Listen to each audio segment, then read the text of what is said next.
The day they came to tell me, I was in one of the gardens with Kiernan, trying to decipher a 300-year-old map of the palace grounds.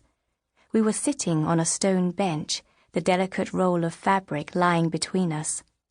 Instead of looking toward the gardens, however, we faced the grey wall that separated the northernmost edge of the palace grounds from the streets of Vivascari. "It can't be there," he was saying. "Look, Nalia."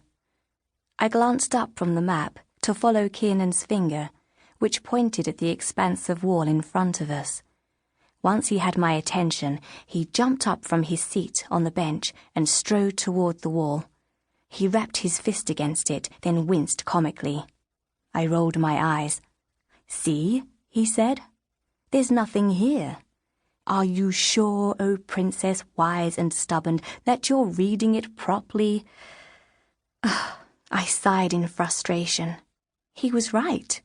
We had examined this section of wall for over an hour, searching for any cracks or indentations that might indicate a secret door, all without success.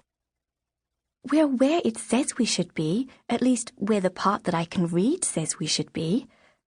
I tucked a hand through my hair, pulling a few of the dark brown strands loose so that they trailed against my neck. "It's those markings along the bottom. I've looked and I've looked, but I can't find anything that even comes close to them. They aren't any modern language I know, or even any ancient one."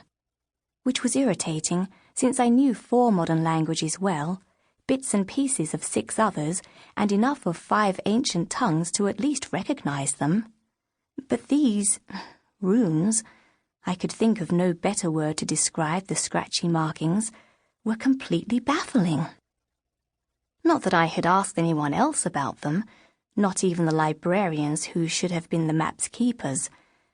It was a mystery, one Kiernan and I had discovered, and we were determined to figure out the answer by ourselves.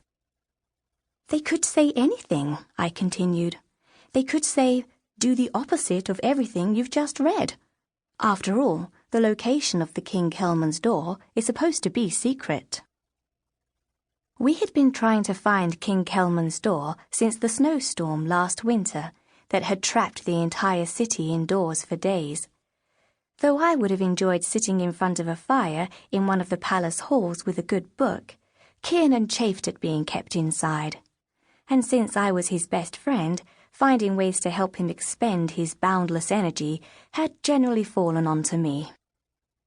So we had spent most of the 4 snowbound days exploring the palace, which, being more than 600 years old, had enough interesting places to keep us busy for 40 days.